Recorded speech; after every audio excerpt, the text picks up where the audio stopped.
નમસ્કાર, મંતવ્ય ન્યૂઝમાં આપનું સ્વાગત છે અને હું છું આપની સાથે હિરલ। બુલેટિનની શરૂઆત કરીએ। રાજ્ય વેરા નિરીક્ષકની ભરતી પરીક્ષાની તારીખ નક્કી કરવામાં આવી છે। આગામી 22 ડિસેમ્બર રવિવારે પરીક્ષા લેવાશે, જેમાં બપોરે 11 થી 1ના સમયે રાજ્ય વેરા નિરીક્ષક પરીક્ષા લેવાશે। અલગ અલગ જિલ્લાઓમાં કુલ 754 કેન્દ્રો પર 1,85,000 ઉમેદવારો પરીક્ષા આપશે। દિવ્યાંગ ઉમેદવારો પોતાના જિલ્લાઓમાં જ પરીક્ષા આપી શકશે। પરીક્ષા આપતા પહેલા તમામ ઉમેદવારોના બાયોમેટ્રિક લેવાશે। આ સાથે પરીક્ષાર્થીની આંગળીઓના નિશાન પણ લેવામાં આવશે। 754 કેન્દ્રો પર આ પરીક્ષા યોજવામાં આવશે।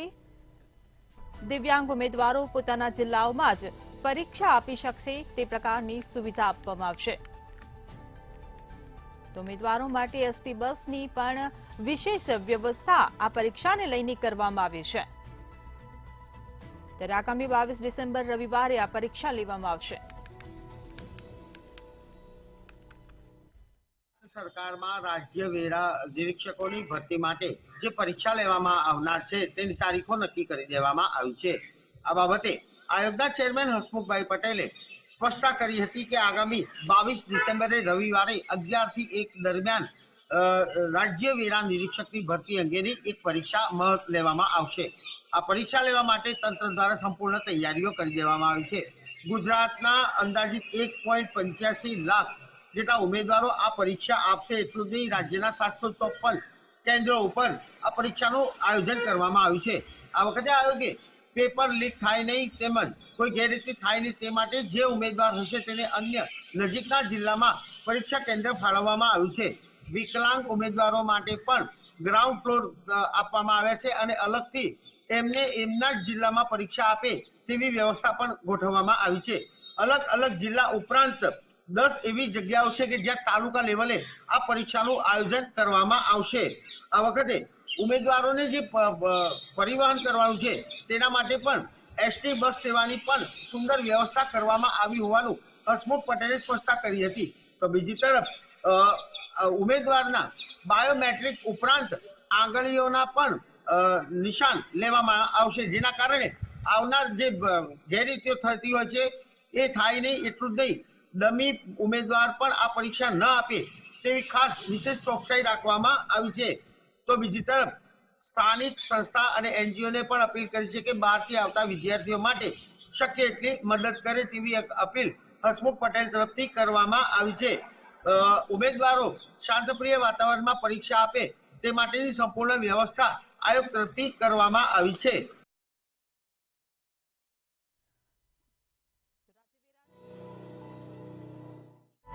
આગામી 22 ડિસેમ્બર રવિવારે આ પરીક્ષા યોજવામાં આવશે। 754 કેન્દ્રો પર પરીક્ષા યોજાશે। ઉમેદવારને આજુબાજુના જિલ્લામાં પરીક્ષા કેન્દ્ર ફાળવવામાં આવ્યા છે। અલગ અલગ જિલ્લાઓમાં કુલ 754 કેન્દ્રો પર પરીક્ષા લેવામાં આવશે। તો રાજ્યના 1,85,000 ઉમેદવારો વેરા નિરીક્ષકની પરીક્ષા આપશે।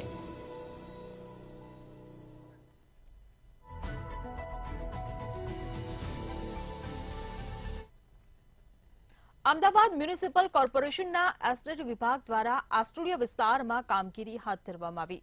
સલમાન એવન્યુ નામના બિલ્ડિંગમાં બનેલા 2 માળ પર કોર્પોરેશને વહેલી સવારથી હથોડા માર્યા હતા। સલમાન એવન્યુમાં ગેરકાયદેસર બાંધકામને લઈને વર્ષ 2017માં કેસ થયો હતો, જે બાદ કોર્ટમાં કોર્પોરેશન કેસ જીતી ગયા હતા।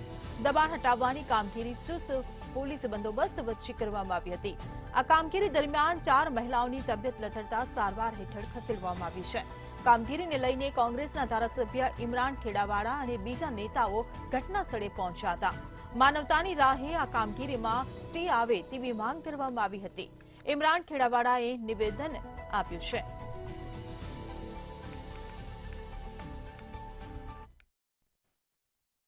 જે આ સમગ્ર મામલો છે તે 2019માં સામે આવ્યો હતો અને 2019ની અંદર એએમસી દ્વારા જે સલમાન એવન્યુ છે તેની સામે કેસ કરવામાં આવ્યો હતો।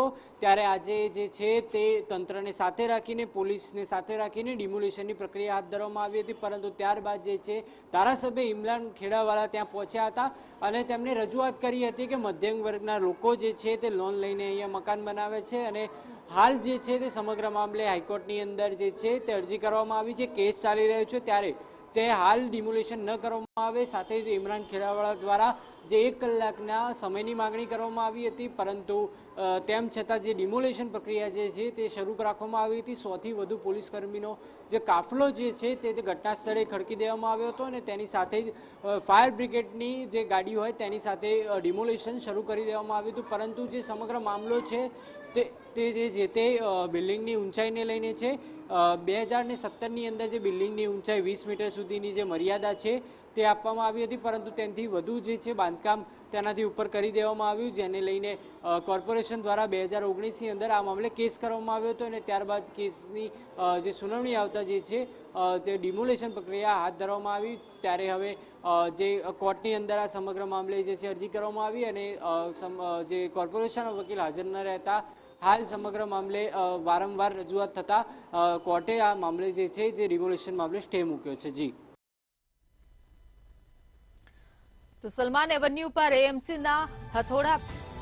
એએમસીના એસ્ટેટ વિભાગ દ્વારા આ કામગીરી હાથ ધરવામાં આવી છે. એએમસી દ્વારા ગેરકાયદે બનાવતા આ ઇમારતો પર કાર્યવાહી કરવામાં આવી છે. આસ્ટોડિયાના સલમાન એવન્યુ પર કોર્પોરેશનના હથોડા પડ્યા છે. મધ્યમ વર્ગના લોકો લોન લઈને મકાનો બનાવે છે.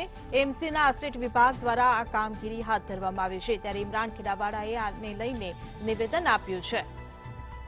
તો ઇમરાન ખેડાવાળા કામગીરીમાં સ્ટે આવે તેવી માંગ કરી રહ્યા છે. ત્યારે સલમાન એવન્યુ પર એએમસી દ્વારા કાર્યવાહી હાથ ધરવામાં આવી છે. મધ્યમ વર્ગના લોકો લોન લઈને મકાનો બનાવતા હોવાનું ઇમરાન ખેડાવાળાએ નિવેદન આપ્યું છે. રાજકોટમાં બિલ્ડર જૂથ પર સીજીએસટીના દરોડાનો મામલો સામે આવ્યો હતો. Pride group, one world group builder જૂથ પર દરોડા પાડવામાં આવ્યા હતા. બિલ્ડરોની ઓફિસ, સાઇટ સહિત 6 સ્થળે દરોડા પાડવામાં આવ્યા હતા. બોગસ આઈટીસીની આશંકાથી સઘન સર્ચ કરવામાં આવ્યું છે. સીજીએસટીની ટીમ દ્વારા ડિજિટલ ડેટાનું એનાલિસિસ હાથ ધરાયું હતું. સૌરાષ્ટ્રના ઇતિહાસમાં પ્રથમ વખત સીજીએસટીએ બિલ્ડરોને અડફેટે લીધા હતા. તો 6 સ્થળે સીજીએસટીના દરોડા પડ્યા છે. બોગસ આઈટીસીની આશંકાથી આ સઘન સર્ચ હાથ ધરવામાં આવ્યું છે. સૌરાષ્ટ્રના ઇતિહાસમાં પ્રથમ વખત સીજીએસટીએ બિલ્ડરોને આડે હાથ લીધા છે. રાજકોટમાં બિલ્ડર જૂથ પર સીજીએસટીના દરોડાનો જે મામલો સામે આવ્યો છે. Pride group, one world group builder જૂથ પર દરોડા પાડવામાં આવ્યા છે. તો બિલ્ડરોની ઓફિસ, સાઇટ સહિત 6 સ્થળે આ દરોડા પાડવામાં આવ્યા છે. તો બોગસ આઈટીસીની આશંકાથી આ સઘન સર્ચ હાથ ધરવામાં આવ્યું છે. ત્યારે બિલ્ડરોની ઓફિસ, સાઇટ સહિત 6 સ્થળે આ દરોડા પાડવામાં આવ્યા છે. બોગસ આઈટીસીની આશંકાથી સઘન સર્ચ કરવામાં આવી રહ્યું છે. તો રાજકોટથી આ સમાચાર મળી રહ્યા છે. સૌરાષ્ટ્રના ઇતિહાસમાં પ્રથમ વખત સીજીએસટીએ બિલ્ડરોને અડફેટે લીધા છે. ત્યારે રાજકોટમાં બિલ્ડર જૂથ પર સીજીએસટીના દરોડાનો જે મામલો સામે આવ્યો છે તેને લઈને 6 સ્થળે સીજીએસટીના દરોડા પડ્યા છે. પ્રાઇડ ગ્રુપ, વન વર્લ્ડ સૌરાષ્ટ્રની જાણીતી બિલ્ડર ગ્રુપ એટલે કે પ્રાઇડ ગ્રુપ અને ધ વન વર્લ્ડ ગ્રુપ અને સીજીએસટી દ્વારા દરોડા છે તે પાડવામાં આવ્યા હતા અને આ દરોડામાં કહી શકાય કે હાલ અત્યારે જે ડિજિટલ ડેટા છે તેનું એનાલિસિસ શરૂ કરવામાં આવ્યું છે. અમદાવાદથી જે ટીમ આવી હતી સીજીએસટીની તેમના દ્વારા આ સમગ્ર તપાસ શરૂ કરવામાં આવ્યું હતું અને અનેક જે તથ્યો છે અત્યારે બહાર નીકળ્યા છે. ત્યારે કહી શકાય કે રાજકોટના 6 જેટલા સ્થળો ઉપર આ જે સર્ચ ઓપરેશન ચાલ્યું હતું. મહત્વની એ પણ બાબત એ છે કે જે બોગસ આઈટીસી જનરેટ કરવામાં આવ્યા હતા અને ખાસ આના જ કારણે એટલે કે એક શંકાના આધારે આ જે દરોડા છે તે પાડવામાં આવ્યા હતા અને હાલ જે તમામે તમામ જે આ ડેટા છે તે અત્યારે તેનું ઇન્સ્પેક્શન થઈ રહ્યું છે. ચોક્કસથી લાંબા સમયથી ક્યાંક ને ક્યાંક બોગસ આઈટીસી જનરેટ કરવાની વિગતો મળી હતી સીજીએસટીના અધિકારીઓને અને ત્યારબાદ હાલ અત્યારે જે ઓપરેશન ગઈકાલે ક્યાંક ને ક્યાંક થયું હતું અને આ ઓપરેશનમાં અનેક તથ્યો છે તે હવે બહાર નીકળી શકશે. ખાસ જે ધ પ્રાઇડ ગ્રુપ છે અને ધ વન વર્લ્ડ ગ્રુપ છે તેના 6 જેટલા જે સ્થળો ઉપર ઝીણી વિગતો અને દસ્તાવેજો છે તે લેવામાં આવ્યા અને ખાસ તો પૂછપરછ પણ કરવામાં આવી અને પૂછપરછમાં અનેક તથ્યો ક્યાંક ને ક્યાંક સામે આવ્યા છે. ત્યારે આ સાથે ડિજિટલ જે ડેટા લેવામાં આવ્યું આ ડિજિટલ ડેટામાં અનેક તથ્યો પણ ક્યાંક બહાર નીકળી શકે છે. જી, તો બોગસ આઈટીસીની આશંકાથી સઘન સર્ચ કરવામાં આવ્યું છે. 6 સ્થળે સીજીએસટીના દરોડા પડ્યા છે. સૌરાષ્ટ્રના ઇતિહાસમાં પ્રથમ વખત સીજીએસટીએ બિલ્ડરોને હડફેટે લીધા છે. તો બિલ્ડરોની ઓફિસ સાઇટ સહિત 6 સ્થળે આ દરોડા પાડવામાં આવ્યા છે. બોગસ આઈટીસીની આશંકાથી સઘન સર્ચ કરવામાં આવી રહ્યું છે. ત્યારે pride group, one world group builder જૂથ પર સીજીએસટીએ દરોડા પાડ્યા છે. તો રાજકોટમાં બિલ્ડર જૂથ પર સીજીએસટીના દરોડાનો મામલો. જૂનાગઢ મહાનગરપાલિકાના સિનિયર ટીપીઓ ગાયબ થતા લોકોને પરેશાનીનો સામનો કરવો પડી રહ્યો છે. ટીપીઓ બિપિન ગામે છેલ્લા ઘણા સમયથી ગાયબ છે. ત્યારે લાંબા સમયથી અનધિકૃત રીતે ગેરહાજર રહેતા બિપિન ગામિતનો ચાર્જ જુડાના ઓફિસરને સોંપાયો છે. ટીપીઓ બિપિન ગામિતનું નામ કડિયાવાડ બિલ્ડિંગ ધરાશાયી પ્રકરણમાં ખુલ્યા બાદ ટીપીઓ ગાયબ થયા છે. સાથે ટીપીઓએ ગોટાળા કર્યા પણ આક્ષેપ કરાયા છે. તો જૂનાગઢમાં મનપાના સિનિયર ટીપીઓ ગાયબ થયા છે. ટીપીઓ બિપિન ગામિત છેલ્લા ઘણા સમયથી ગાયબ છે. બિપિન ગામિત અનધિકૃત રીતે ગેરહાજર રહે છે. ત્યારે મનપા કમિશનર ઓમ પ્રકાશ દ્વારા આદેશ કરવામાં આવ્યો છે. બિપિન ગામિતનો ચાર્જ જુડાના ઓફિસરને સોંપી દેવામાં આવ્યો છે. ત્યારે લોકોના કામ અટકે નહીં તે માટે આ ચાર્જ સોંપવામાં આવ્યો છે. તો વિવાદાસ્પદ કર્મચારી છે આ ટીપીઓ બિપિન ગામિત. ત્યારે ટીપીઓ બિપિન ગામિતે ગોટાળા કર્યા હોવાના પણ આક્ષેપ થયા છે. ત્યારે બિલ્ડિંગ મામલે કાર્યવાહીના ડરથી તેઓ ગાયબ થયાની ચર્ચા ઉઠી છે. તો ટીપીઓ બિપિન ગામિત છેલ્લા ઘણા સમયથી ગાયબ છે. બિપિન ગામિત અનધિકૃત રીતે ગેરહાજર રહે છે. ત્યારે મનપા કમિશનર ઓમ પ્રકાશ દ્વારા આદેશ કરવામાં આવ્યો છે. તો બિપિન ગામિત અનધિકૃત રીતે ગેરહાજર રહે છે. બિપિન ગામિતનો ચાર્જ જુડાના ઓફિસરને સોંપવામાં આવ્યો છે. ત્યારે ટીપીઓ બિપિને ગોટાળા કર્યા હોવાના પણ આક્ષેપો કરવામાં આવ્યા છે. જૂનાગઢ મનપા સિનિયર ટીપીઓ ગાયબ થયા. ચોક્કસ કે જે રીતે જૂનાગઢ મહાનગરપાલિકાના સિનિયર ટાઉન પ્લાનિંગ ઓફિસર વિવાદમાં રહી ચૂક્યા છે અને તે ટાઉન પ્લાનિંગ ઓફિસર હવે રજા ઉપર ઉતરી ગયા છે, પરંતુ તેમની રજા મંજૂર ન થતા આખરે તે ગાયબ થયા હોવાની વાત સામે આવી છે. ગાયબ શું કામે થયા તે સૌ કોઈ જાણે છે અને લોકમુખે ચર્ચા જાગી છે કે 1 થી 1.5 વર્ષ પહેલા જૂનાગઢના કડિયાવાડના નાકા પાસે જે બિલ્ડિંગ ધરાશાયી થઈ હતી તેની અંદર ફરિયાદી બિપિન ગામિત બન્યા હતા અને તે મકાન માલિકો જે મૃતક મકાન માલિકો છે તેમની સામે ફરિયાદ નોંધવામાં આવી હતી, પરંતુ જવાબદાર અધિકારી બિપિન ગામિત હોવા છતાં અન્ય પર જે ગોસનો ટોપલો ઉઠાવવામાં આવ્યો હતો, જેને લઈને તે વિવાદમાં રહ્યા હતા. જ્યારે મૃતકોના પરિવાર દ્વારા કોર્ટમાં છે તે ફરિયાદ દાખલ કરવામાં આવી હતી, જે બાદ હાઈકોર્ટ દ્વારા તપાસના આદેશ આપવામાં આવ્યા અને જેમાં વોર્ડ ઇજનેર હર્ષિત ભુવાની પોલીસે તપાસ કરી હતી, પૂછપરછ કરી હતી અને બાદમાં તેની સામે જેમ ફરિયાદ નોંધાઈ એટલે હર્ષિત ભુવાએ આગોતરા માંગ્યા.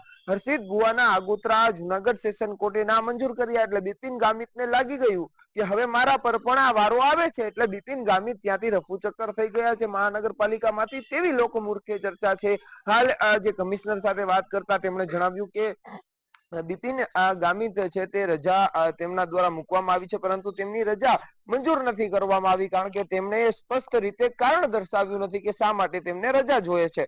જો તેમનું કારણ સ્પષ્ટ હશે તો તેમની રજા મંજૂર કરવામાં આવશે, બાકી જો તે દોષી હશે તો તેની સામે પણ કાર્યવાહી કરવામાં આવશે, તેવી હાલ જે મૌખિક માહિતી છે તે કમિશનર દ્વારા આપવામાં આવી છે. બીજી તરફ હાલ તો લોકોના કામો ટલ્લે ન ચડે, જેને લઈને અરજદારો દ્વારા ફરિયાદ કરવામાં આવી હતી કે બિપિન ગામિત રજા ઉપર છે, સિનિયર ટાઉન પ્લાનિંગ ઓફિસર કહેવાય મહાનગરપાલિકાને, તે રજા ઉપર વયા જાય, તે કોઈને કહ્યા વગર જે અનધિકૃત રીતે રજા ઉપર વયા જાય તો લોકોના કામ ટલ્લે ચડે છે, જેને લઈને જુડાના જે અધિકારી છે રાઠોડ સાહેબ તેમને આ ચાર્જ છે તે સિનિયર ટાઉન પ્લાનિંગ ઓફિસરનો સોંપવામાં આવ્યો છે. ખાસ કરીને ટાઉન પ્લાનિંગ ઓફિસર જે ગાયબ થયા છે બિપિન ગામિત, તેના વાત કરવામાં આવે તો તે અનેકવાર વિવાદમાં રહી ચૂક્યા છે, તેની સામે અનેક આક્ષેપો લાગી ચૂક્યા છે અને તેનો વિવાદાસ્પદ જે રીતે આખું જે જીવનકાળ છે તે રહ્યું છે તેવી પણ એક માહિતી મળી છે. હાલ તો બિપિન ગામિત પોલીસ કાર્યવાહીની ડરથી તે ગાયબ થઈ ગયા હોવાની લોકમુખે ચર્ચા છે. બિપિન ગામિત શું મહાનગરપાલિકાએ ફરી તેમની ફરજ પર હાજર થાય છે કે નહીં કે પછી પોલીસની ડરથી તે ભાગતા રહેશે તે જોવાનું રહ્યું. ટીપીઓ બિપિન ગામિતે ગોટાળા કર્યા હોવાના આક્ષેપો ઉઠ્યા છે. ટીપીઓ બિપિન ગામિત ગાયબ થયા છે. બિલ્ડિંગ મામલે કાર્યવાહીના ડરથી તેઓ ગાયબ થયા હોવાની ચર્ચાઓ ઉઠી રહી છે. ત્યારે જૂનાગઢ મનપા સિનિયર ટીપીઓ ગાયબ થયા છે. જૂનાગઢમાં મનપાના સિનિયર ટીપીઓ ગાયબ થતા અનેકો તર્ક વિતર્ક સર્જાઈ રહ્યા છે. વડોદરાની નામાંકિત હાઈસ્કૂલ ટ્રી હાઉસને સીબીએસઈએ નોટિસ ફટકારી હોવાનું સામે આવ્યું છે. ત્યારે શાળાના વેચાણ કે અન્ય કોઈ પ્રક્રિયા કરી હોવાનું સીબીએસઈના ધ્યાને આવ્યું હતું કે જબ્બર રિયલ્ટી એલએલપી સાથે કેટલાક કરાર કર્યા હોવાનું સામે આવ્યું છે. સીબીએસઈ બોર્ડ દ્વારા ગત 5 ડિસેમ્બરે નોટિસ આપવામાં આવી છે. ત્યારે આગામી 30 દિવસમાં શાળાએ સીબીએસઈને જવાબ આપવો પડશે.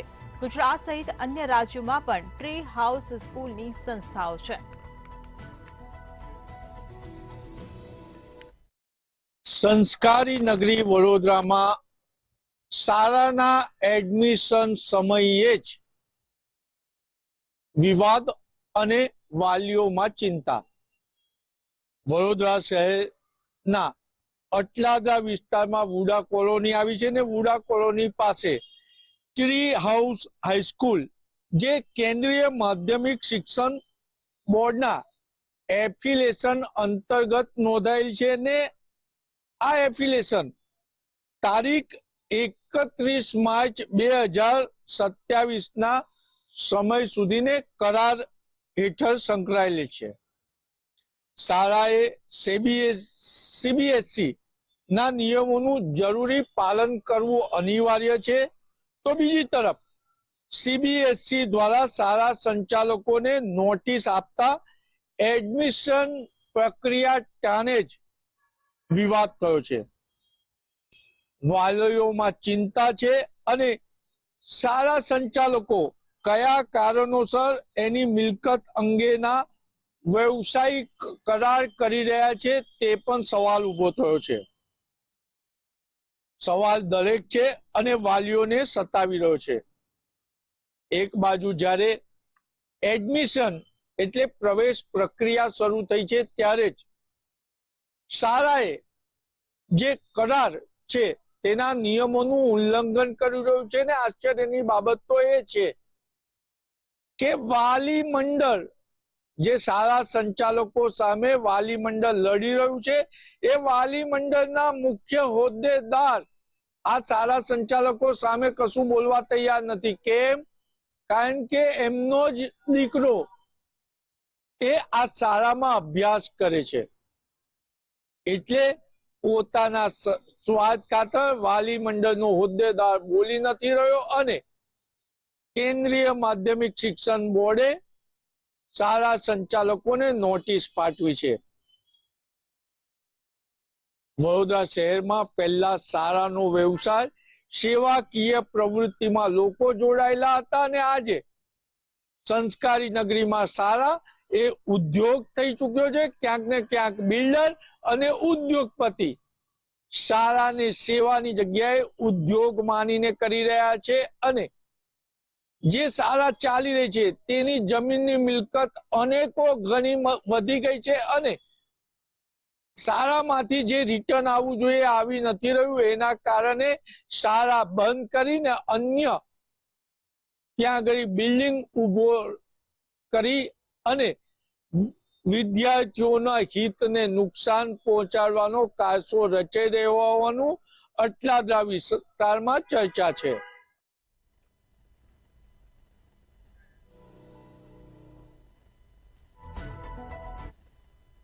ભાવનગરમાં સત્તાધાર જગ્યા વિવાદનો મામલો સામે આવ્યો છે. ત્યારે 2 દિવસ પૂર્વે મહંતના મોટાભાઈએ આક્ષેપ કર્યા હતા. નીતિન ચાવડાએ વિજય ભગત વિરુદ્ધ આક્ષેપ કર્યા હતા. ભાવનગર ખાતે નીતિન ચાવડાના ઘેર વિસાવદર પોલીસ પહોંચી હતી. વિસાવદર પોલીસ નીતિન ચાવડાનું નિવેદન લેવા ભાવનગર આવી હતી. ત્યારે છેલ્લા ઘણા સમયથી સત્તાધાર જગ્યાના મહંતનો વિવાદ ચાલી રહ્યો છે.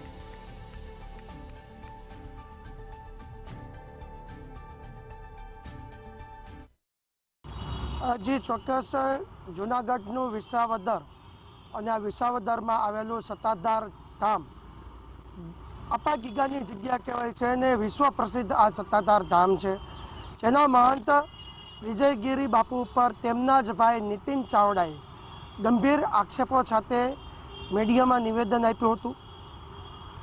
જે રીતના કહેવાય કે ગીતાબેન વ્યાસ નામની મહિલા સાથેના કોઈ પણ સંબંધને લઈને જે નીતિન ચાવડા છે તેમને વિજયગીરી બાપુ પર આક્ષેપો કર્યા છે અને આક્ષેપો સાથે જે વિડીયો મીડિયાને જે નિવેદન આપ્યું તેને લઈને આ જે વિવાદ છે તે હવે ખૂબ જ વકરો છે. તાજેતરમાં વાત કરવી તો આ નિવેદનને લઈને અને મીડિયામાં જે નિવેદન આપ્યું તેમજ જે વિડીયો છે, જે આક્ષેપો કરવામાં આવે છે તેને લઈને સત્તાધાર પોલીસ છે તે વિજયગીરી બાપુની જે કહેવાય કે આક્ષેપોને લઈને ભાવનગર નીતિન ચાવડાની ત્યાં પહોંચી હતી અને તેમની સમગ્ર જે વિવાદ છે, સમગ્ર આક્ષેપો છે તેની પૂછપરછ હાથ ધરવામાં આવી હતી.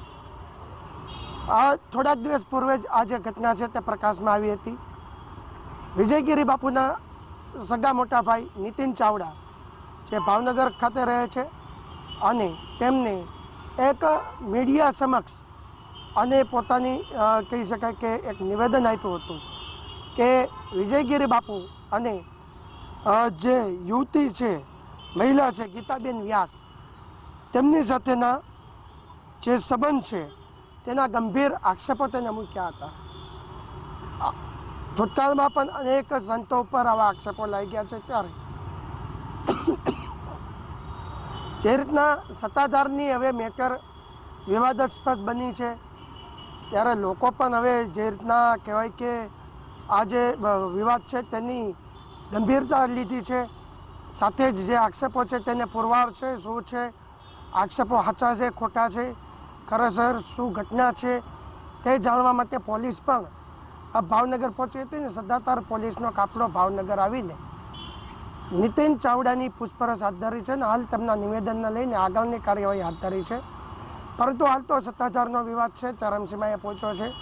સગા જ ભાઈએ પોતાના ભાઈ ઉપર ગંભીર આક્ષેપો કર્યા છે.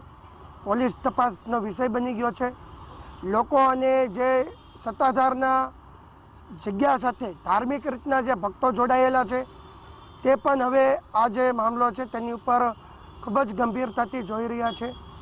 હવે તો પોલીસ તપાસમાં શું બહાર આવે છે, પોલીસ તપાસમાં જે નિવેદન લીધું છે, નીતિન ચાવડાનું નિવેદન શું છે, સામે વિજયગીરી બાપુ છે તે પોતે પોતાના પક્ષમાં શું કહે છે, આ જે મહિલા છે ગીતાબેન વ્યાસ તે શું કહે છે, તે સમગ્ર મામલે પોલીસ જ્યારે રિપોર્ટ મીડિયા સમક્ષ રજૂ કરશે ત્યારે જ ખબર પડશે કે આક્ષેપ સાબિત થાય છે કે આક્ષેપ માત્ર આક્ષેપ રહેશે. અંતે તો સત્તાધાર ધામનો વિવાદ છે તે કહી શકાય કે ચરમસીમાએ પહોંચ્યો છે.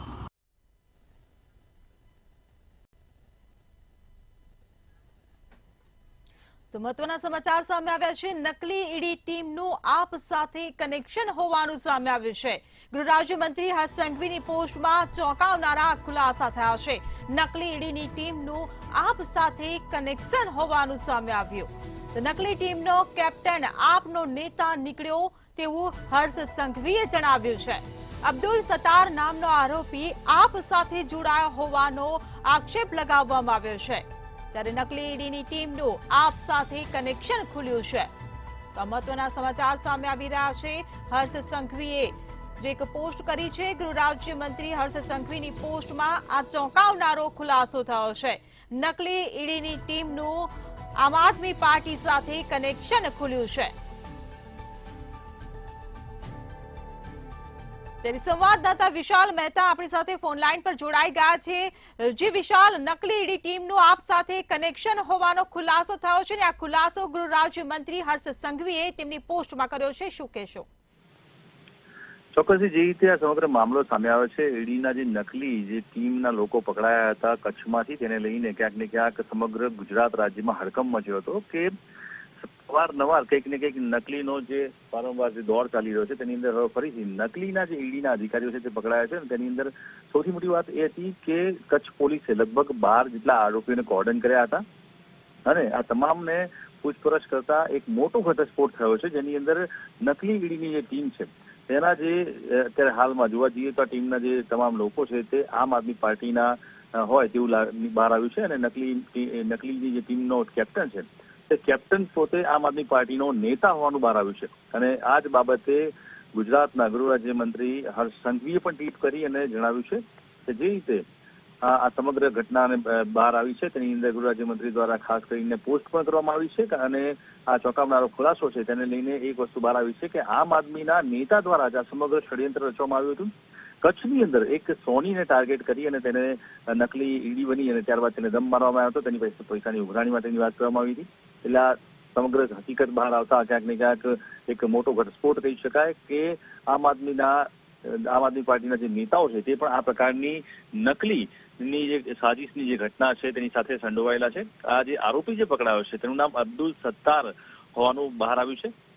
અત્યારે હાલમાં જે રીતે આમ આદમી પાર્ટીના જે નકલી ટીમનો કેપ્ટન છે તે આમ આદમી પાર્ટીનો નેતા હોવાનું બહાર આવતા ક્યાંક ને ક્યાંક રાજકીય વાતાવરણ પણ ક્યાંક ગરમાયું છે કે રાજનેતા હોવા છતાં પણ તેણે આ પ્રકારની ઘટનાની અંદર પોતે મદદગારી કરી અને તે પોતે નકલીની જે ટીમ હતી તેમાં પણ પોતે કેપ્ટન તરીકેની તે ફરજ બજાવતો હતો. એટલે કે જે રીતે નકલી ઈડીની ટીમનું જે કનેક્શન આખું આમ આદમી પાર્ટી સાથે બહાર આવ્યું છે તેને લઈને આ માત્ર એક કેસ છે, પરંતુ આ કેસની અંદર જો ઊંડાણપૂર્વક તપાસ થશે તો બીજા ઘટસ્ફોટ થાય તેવી શંકા પણ ક્યાંક ને ક્યાંક પોલીસે વ્યક્ત કરી છે. અને ગૃહ રાજ્યમંત્રી દ્વારા આ બાબતને લઈને ખૂબ જ ગંભીરતા દાખવવામાં આવી છે. અને ગૃહ રાજ્યમંત્રીએ પોતે પણ નકલી ઈડીના ટીમના કેપ્ટન એટલે કે આમ આદમી પાર્ટીના નેતાને લઈને ટ્વીટ કર્યું છે.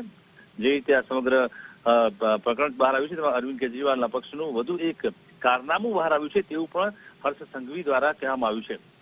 એટલે કે જે રીતે આ સમગ્ર પ્રકરણ છે નકલી ઈડીના જે આરોપીઓ પકડાયા હતા અને તેનું કનેક્શન સીધું આમ આદમી પાર્ટી સાથે બહાર આવ્યું છે તેને લઈને હવે આ સમગ્ર પ્રકરણની અંદર રાજકીય વાતાવરણ ગરમાયું જોવા મળે છે. ગૃહ રાજ્યમંત્રીએ સીધું જ ટ્વીટ કરી અને આમ આદમી પાર્ટી પર આકરા પ્રહારો કર્યા છે. અને તેમણે જણાવ્યું છે કે વધુ એક આમ આદમી પાર્ટીનું એટલે કે અરવિંદ કેજરીવાલની ટીમનું વધુ એક કારનામું કચ્છમાંથી બહાર આવ્યું છે. કારણ કે કચ્છમાં તે લોકો નકલી ઈડીની ટીમ બનીને ગયા હતા અને ત્યાંના સોનીને તે લોકોએ ટાર્ગેટ કર્યો હતો. અને જે વિશાલ હું આપને રોકવા માંગીશ, આપ અમારી સાથે જોડાયેલા રહેજો. આપણી સાથે ભાજપના નેતા અશ્વિન બેંકર જોડાઈ ગયા છે.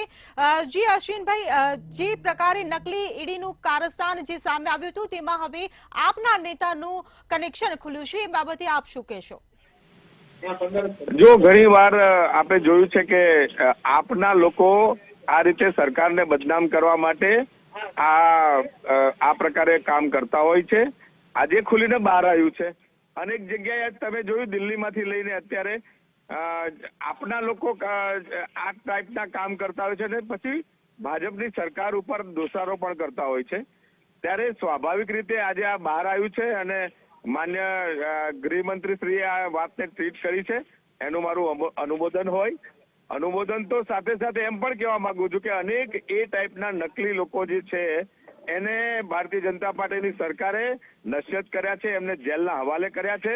એમાં કોઈ પણ ચમરબંધી હોય એને છોડ્યા નથી. તો ભારતીય જનતા પાર્ટીની સરકાર હંમેશા આ ટાઈપના જે ખોટા લોકો છે એને જેલના સળિયા પાછળ નાખે છે. પરંતુ આપ જે છે એ યોજનાપૂર્વક સરકારને બદનામ કરવા માટે આ કામ કરી રહી છે, જેનો આજે પર્દાફાશ થયો છે. જી અશ્વિનભાઈ, આપ મંતવ્ય ન્યૂઝ સાથે જોડાયા બદલ આપનો આભાર. તો નકલી ઈડી ટીમનું આપ સાથે કનેક્શન ખુલ્યું છે. ગૃહ રાજ્ય પ્રધાન હર્ષ સંઘવીનો આ મોટો આરોપ સામે આવ્યો છે. નકલી ઈડીના અધિકારી બનેલાનું આપ કનેક્શન ખુલ્યું છે. તો હર્ષ સંઘવીએ આ મામલે એક પોસ્ટ કરી છે જેમાં ખુલાસો કર્યો છે. કચ્છમાં પકડાયેલી નકલી ઈડીનો વ્યક્તિ આપનો સભ્ય હોવાનું હર્ષ સંઘવીએ જણાવ્યું છે. ત્યારે અરવિંદ કેજરીવાલના પક્ષનું વધુ એક કારનામું હર્ષ સંઘવીએ ઉજાગર કર્યું છે. કચ્છમાં પકડાયેલી નકલી ઈડીનો વ્યક્તિ આપનો સભ્ય હોવાનું હર્ષ સંઘવીએ જણાવ્યું છે. તો ગૃહ રાજ્ય પ્રધાન હર્ષ સંઘવીનો આ મોટો આરોપ સામે આવ્યો છે. નકલી ઈડી ટીમનું આપ સાથે કનેક્શન ખુલ્યું છે. તો નકલી ઈડીના અધિકારી બનેલાનું આપ સાથેનું કનેક્શન સામે આવ્યું છે, જેને લઈને હર્ષ સંઘવીએ સવાલો ઉઠાવ્યા છે. કચ્છમાં પકડાયેલી નકલી ઈડીનો વ્યક્તિ આપનો હોવાનું જણાવ્યું છે. ત્યારે અરવિંદ કેજરીવાલના પક્ષનું આ વધુ એક કારનામું સામે આવ્યું હોવાનું હર્ષ સંઘવીએ જણાવ્યું છે.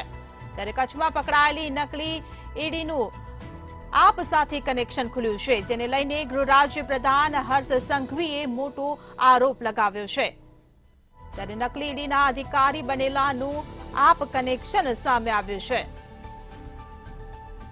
તો કચ્છમાં પકડાયેલી નકલી ઈડીનો વ્યક્તિ આપનો સભ્ય હોવાનું હર્ષ સંઘવીએ જણાવ્યું છે. અરવિંદ કેજરીવાલના પક્ષનું વધુ એક કારનામું હર્ષ સંઘવીએ ઉજાગર કર્યું છે. હર્ષ સંઘવીએ સોશિયલ મીડિયા એક્સ પર એક પોસ્ટ કરી છે અને આ પોસ્ટમાં આ મામલે ખુલાસો કર્યો છે. ગૃહ રાજ્ય પ્રધાન હર્ષ સંઘવીએ આ મોટો આરોપ લગાવ્યો છે કે નકલી ઈડી ટીમનું આપ સાથે કનેક્શન ખુલ્યું છે. તો નકલી ઈડીના અધિકારી બનેલાનું આપ કનેક્શન હોવાનો આરોપ હર્ષ સંઘવીએ લગાવ્યો છે.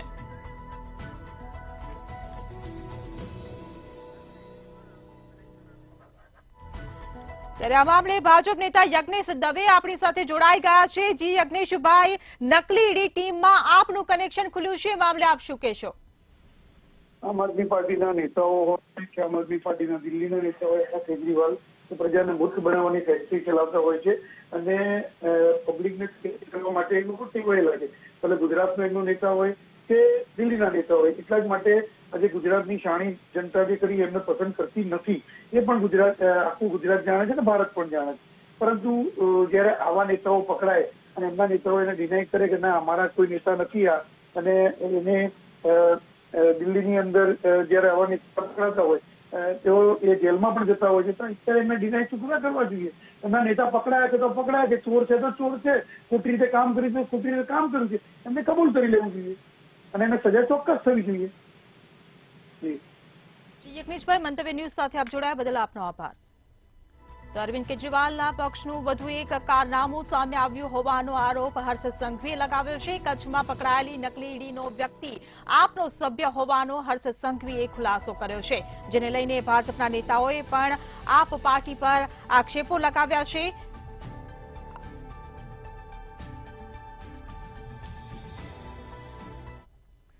સિટી લાઈવમાં હાલ બસ આટલું જ. સમાચારોની અપડેટ માટે જોતા રહો મંતવ્ય ન્યૂઝ. નમસ્કાર.